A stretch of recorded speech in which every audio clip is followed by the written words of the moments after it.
an original MCM production.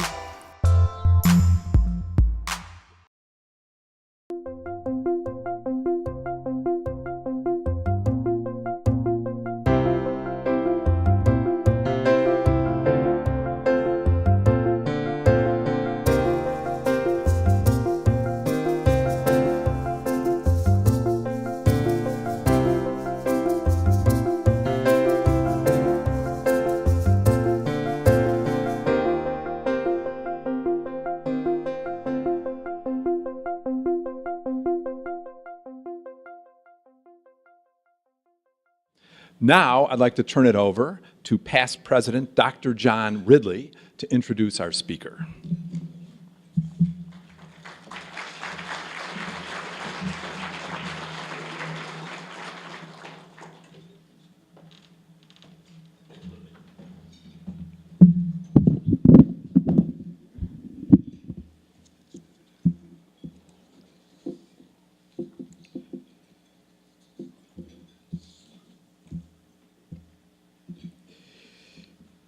Heap see, but few know. Heap see, but really few know. Now, way back in my day, when grown folks were talking, and they were talking with someone who really didn't understand and have full insight regarding the subject that was at hand, the grown folks would terminate the subject and the discussion by saying, well, heap see, but few know. Now, I remember that well because they said it a lot to me. I eventually came to understand that that was a very succinct way of saying that most folk will come to an experience as from the standpoint of being a remote observer. But there will always be a significant few who are sufficiently immersed in the situation, sufficiently immersed in a part of the organization, that they're able to gain an understanding of the specific dynamic structure and the complexities of the situation. Considering the topic of African American life in Milwaukee, heap see, but few know. Few know how much in the 60s and 70s Milwaukee, this ultra-northern metropolis, the next stop north is Canada. This great place on a great lake, nestled in Wisconsin, the land of La Follette and his brand of progressive politics. How much Milwaukee had in common with Montgomery, Alabama, at that time a southern metropolis that was known as and notorious for its suppression of black folk. The connection between Milwaukee and Montgomery comes from an unlikely but a highly reliable source, Alabama Governor George Wallace. The most often quoted line from Governor Wallace's inordinately racist inaugural address delivered in 1963 was the line indicating his vision of Montgomery and Alabama as the places, indicating his vision, Montgomery, Alabama, as places where there would be segregation now, segregation tomorrow, and segregation forever. Now, this is relevant to us because a few months later, he also said, if I ever had to leave Alabama, I'd want to live on the south side of Milwaukee.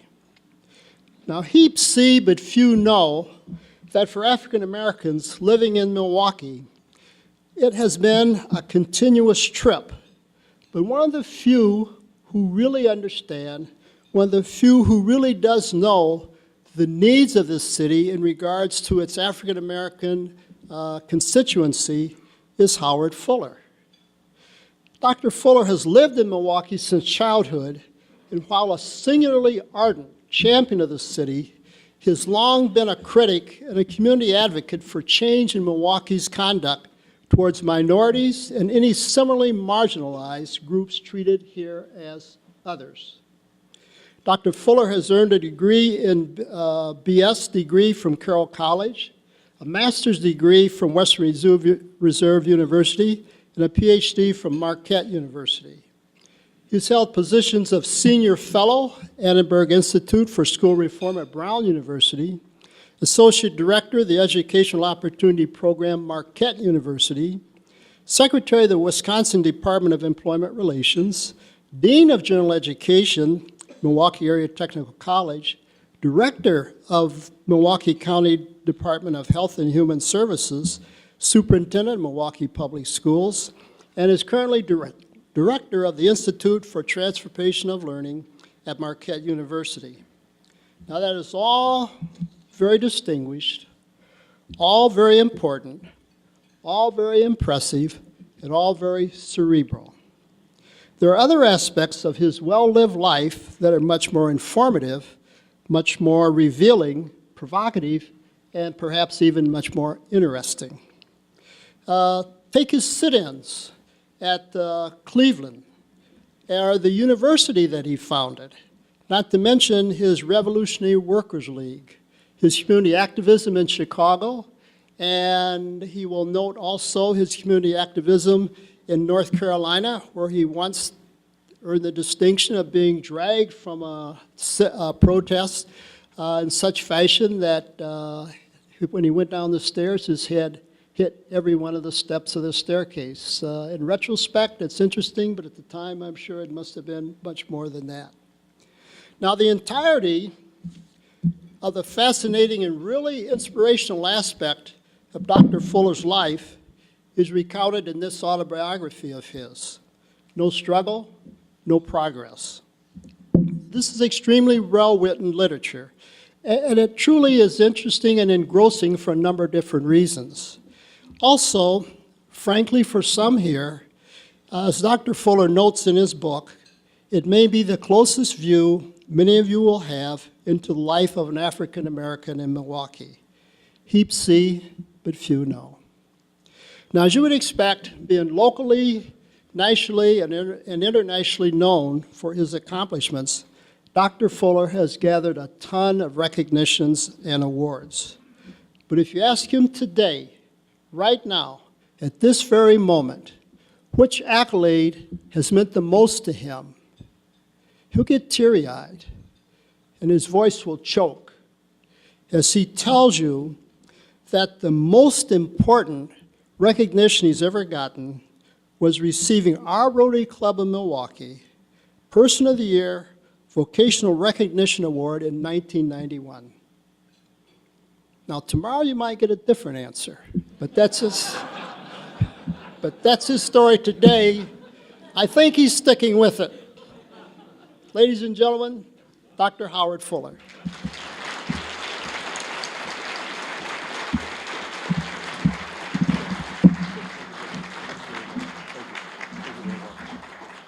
So good afternoon. I want to begin by thanking Sean for that introduction and also for inviting me. And I want to thank Mary McCormick also for talking to me about what I'm supposed to do when I get up here. It's been about 10 years since I've been invited to speak at the Rotary, so I was always wondering, is this something I said the last time I was here? So I don't know. So I want to do three things today. Number one, I want to just talk very briefly about my book, and I really appreciate the opportunity that I've been given to bring my book here. Hopefully some of y'all who haven't read it will buy it. It's a fundraising project for the school, the Milwaukee Collegiate Academy, where I chair the board. And so I just want to talk very briefly about the book. I want to say a few things, a couple of observations about our city, and then I want to answer your questions, because I remember the last time I was here that y'all really want to ask questions. So I'm going to try to make sure that there's enough time for you to ask those questions. So let me start out with the book. There are really four reasons why I wrote the book. Number one, it gave me the possibility to honor my mother and my grandmother, who are the two most important people in my life. And my grandmother, I talk about it in the first chapter. It's a chapter called Grandma's Hands. And I tell this story about being in Louisiana in the 40s. I was actually born in Shreveport, came up to Milwaukee in the 40s. And so me and my mother were sitting on the back steps at our house, and the police came up and said that, someone had robbed somebody and they were in our house. And my mother said, well, there's nobody in the house. And so the policeman kicked my mother. So the people who lived right behind us called my grandmother and said, hey, these policemen kicked Juanita. This is in Shreveport, Louisiana in the 40s, right? So my grandmother came home, got her gun, and went to the police station looking for the person who kicked her daughter. So if y'all think I'm crazy, which I am, it's all about, you can trace it all back to my grandmother. So, what can I tell you? My mother worked hard all of her life here in Milwaukee. She worked at Keck's, which used to be up on 6th and Walnut. And back then, they used to have these towels that you would wipe your windshields off. They were cloth instead of paper. And my mother and several other black women stood up 8 hours a day folding those towels. And by the end of the day, they would be covered with lint. And I believe a part of the reason why my mother got advanced COPD was because of what happened to her back at that time. And so when I hear people talking about, if you just work hard in America, everything's going to be great, that's an illusion of reality. And because my mother worked hard every single day of her life. And so I know that in this country, it ain't just about working hard. There's some other things that have to happen along with that. So to be able to honor my mother and my grandmother was very important to me. Secondly, there are about 15 books that are out there where people talk about me in one way or the other, and it all depends upon which other they want to use. So since there were so many different books, friends of mine kept saying, hey man, you should write your own book and tell your own story. And so that was another reason why I did it. The third reason that I did it was, I'm at the age where a lot of people who I have fought on the same side with for years and years, many of them have died. So by telling my story, it gave me an opportunity to tell their story. And so I talk about a woman in the book called, her name was Thelma Miller. We called her TJ. She was the most fierce of all of us. And I was actually with TJ on her deathbed. And I read the section of the book that had to do with her, and she liked it.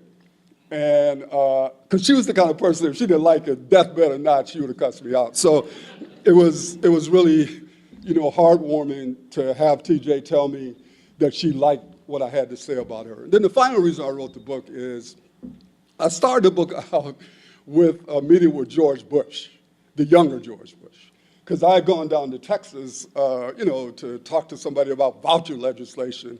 And they told me, hey, we want you to meet with the governor. And I was like, hey, man, first I didn't like his daddy. I'm probably not going to like him, which is sort of stupid. But they all know he's the governor. You got to meet with him. So we ended up in a meeting with George Bush. And it was Margaret Spelling, Susan Mitchell, and myself. And the meeting was supposed to last like a half hour, but it ended up like lasting an hour and a half, right?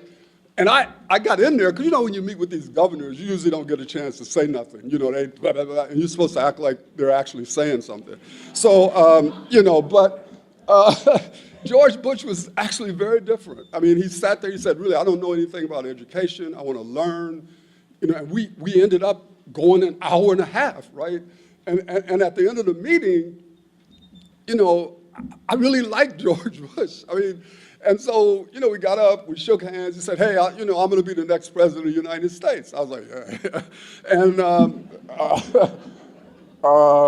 And this governor also said, I would like you to come to Washington with me, but it was different. But anyway, he said, would you come to Washington with me? And I was like, hey, man, no, because I'm not a Republican, I'm a Democrat, I don't believe in none of y'all. And plus, I'm not a loyalist, because I'm subject to go off, at any point in time if you say something crazy that I don't believe in. So, so you really need to get somebody who's, can do that kind of stuff. And he said, well, would you at least help me, put my education platform together? So I work with a committee of people who put together his first 2 speeches on education, which were really pretty good. And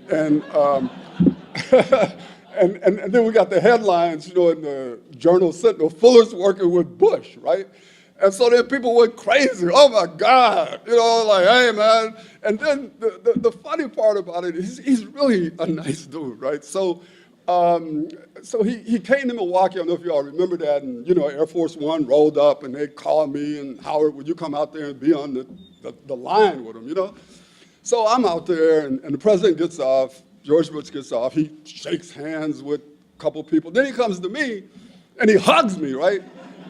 And this is on television. So, you know, all of my anti-Bush people, oh, Fuller, you're in the bed with the devil.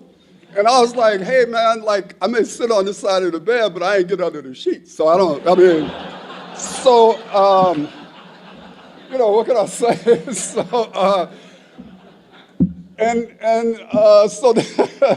So then he invited me to the White House. You know, you got to go to the White House, the president asks you. That's when I found out that the Secret Service really don't do real background checks. Because I was for certain they were going to call me back and say, like, hey, never mind, you know, but they let me in there and everything, and so, you know, I got in there, and, you know, it's not as big as it looks on television. It's kind of small, right?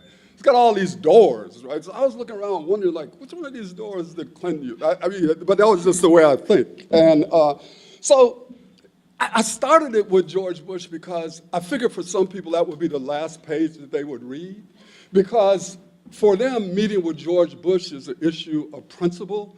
For me, it's an issue of strategy and tactics. And so what I want young people to understand who read this book, if you choose to fight over any extended period of time in America, you're going to have to deal with contradictions. And can you take the weight of those contradictions? And Derek Bell taught me a concept called interest convergence theory. And his argument was that the reason why, for example, black people made progress during the civil rights movement was because of our own struggle, but also because at a certain point in time, America was trying to convince the rest of the world that democracy was the better form of government than communism. And so it was hard to do that with Bull Connor sicking dogs on people. So at a certain point, they called Bull Connor and said, hey, man, you got to quit sicking dogs on people because we got a larger issue here. And so what happens is I've learned over the years that if you're going to fight for something out here, there will be times where you will converge with people whose worldview you do not share. And the question is, are you willing to take the weight for that convergence? And are you willing to deal with the realities that you may be united with some people who will be there for that moment in time, but it can never be permanent because your worldviews are so radically different. So that's basically why I wrote the book. And, you know, I hope some of you all will pick it up. And, you know, if you pay for it, I'll actually sign it. So, you know, because the money goes to the school. So, all right, so that's the first thing. The second thing is I just want to make a few observations about our city and then answer your questions. And I want to be clear, I love this city. I've been very, very fortunate. I've got a lot out of this city. I've been able to serve this city and this state in ways that somebody who grew up in the hillside projects of Milwaukee probably wasn't supposed to do that. And so I feel very blessed, and I feel deeply about our city. So I'm worried about our city, but this is not a criticism of the mayor or the county exec or any of these people. I'm just telling you all what I think, but it's not a criticism of anyone, because I do understand the difficulty of making decisions at the level that they're operating with. But I'm worried that Milwaukee, like America in general, or at least certain sections of America, it's a tale of two realities. And I think in Milwaukee, it's a tale of two cities. If you all know the data, Milwaukee is now a majority minority city. A significant percentage of the minorities are young, and it has huge implications for what this city is going to be like over the next decade. 25.4% of households live in poverty in Milwaukee. The median income in Milwaukee is $35,186. We have 28,000 households that make less than $10,000. We've got 20,000 households that are between $10,000 and $15,000. 65% of the households in this city earn less than $50,000. This is Milwaukee, our city, the city that we care deeply about. And I chair the board of a charter school that I would invite any of you all to come and see. We're on 29th and Capitol, Milwaukee Collegiate Academy. Come see us. And what I will tell you is that I look at the world through the eyes of our kids. And what I see, I was there today, there yesterday, welcoming the new 9th graders who are coming in. 20% of our student population is special education. These kids need health care. These kids need mental health care. These kids need families earning living wages that they can pay for the things that kids need to have a chance to survive in this city. These kids see violence that many of you all just see on TV. They live this every single day of their lives. And so when people start running their mouth in this city and in this state about, what's happening and we're going to do this and we're going to do that, my view is that many of these people have absolutely no idea what's actually happening in many communities in this city.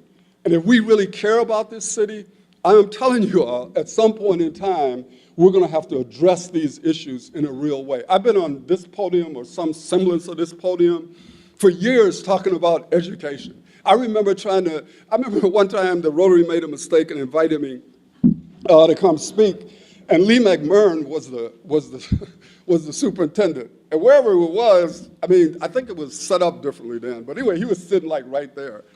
And I was a little bit more, not as mellow as I am now. So, so I was like, hey man, the first thing we need to do, man, is get rid of this dude right here. If you want to improve education, this dude right here, he needs to go, man. And I was right. And he did need to go. But what we now have in our city really is we have 3 sectors. We have traditional Milwaukee public schools, charter schools, and we have private schools, and many kids access those private schools using the voucher program. The reality of it is that after 20 years, 25 years, as I think about Poly back in 1988, we're like 25 years in. And the reality of it is that we have 3 systems that are essentially defined by mediocrity. That is not to say that we don't have great schools in each one of those sectors, because we do. There are great Milwaukee public schools, contrary to what some people believe. There are great charter schools. There are great private schools. But the reality of it is that for a significant number of our children, they are still in schools that are not preparing them to be able to fight in a way that they can have a decent life. And we have such a poisoned political environment that it becomes almost impossible for us to take advantage of what we've created. Because if we were smart, we could create an educational environment in Milwaukee unlike any other place by taking advantage of the 3 sectors that we've created. But because of the politics of it, it's not possible. And my hope is that Maurice or somebody, one of these generations, is going to be able to get past the political dynamic that people like me helped create and develop a different dynamic that says it doesn't matter whether you get there by a voucher, whether you get there by a charter, or whether you go to a traditional Milwaukee public schools. What matters is quality, the quality of the education that the kids get once they get to the school. And, this is really very important. But as important as education is, let's be clear. Education does not trump economic policy. The reality of it is education allows individual kids to get better. And you hope that when they get better, they will improve the life of their families and so forth.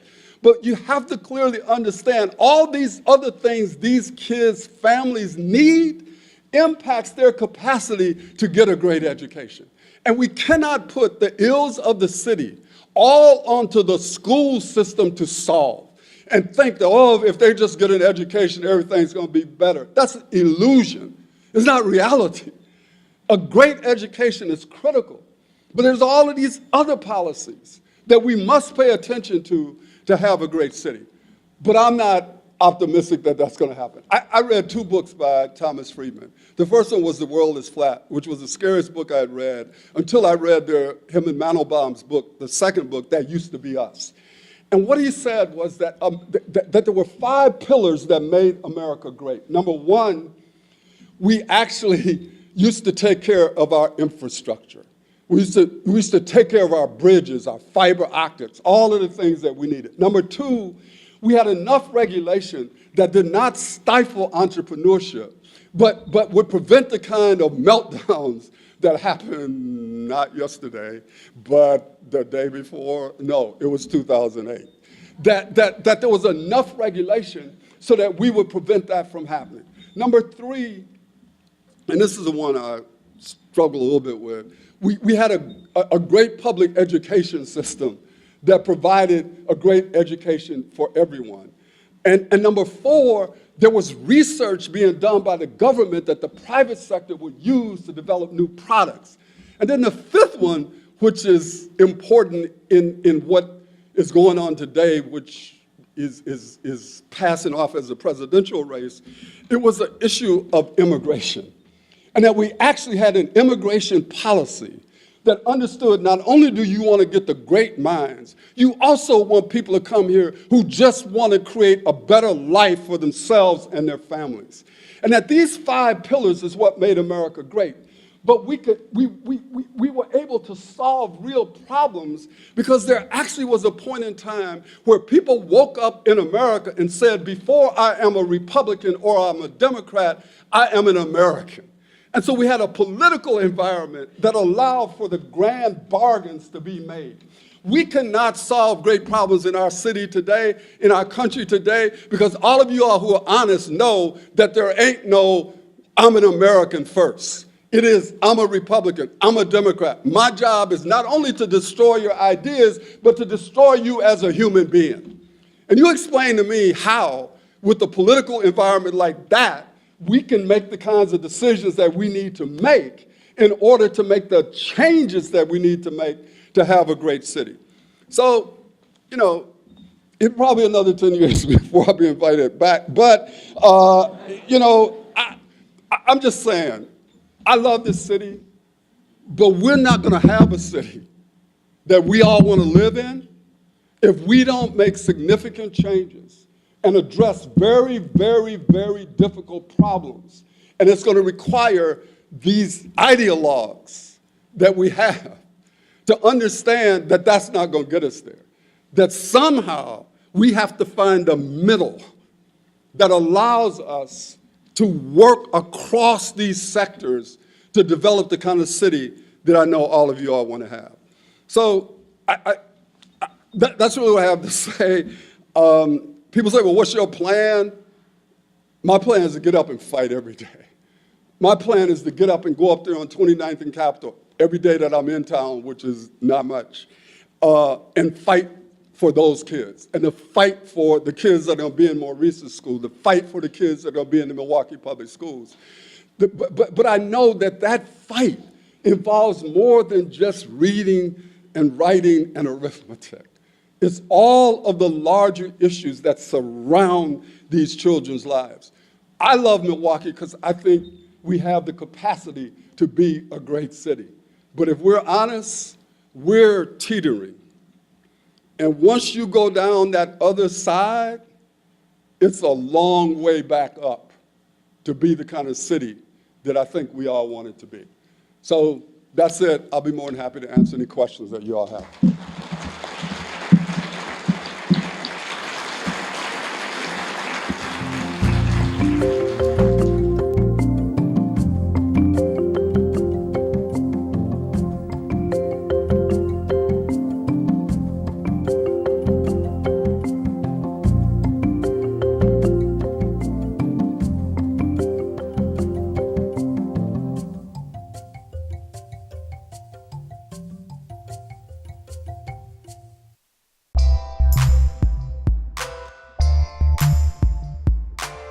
An MCM production.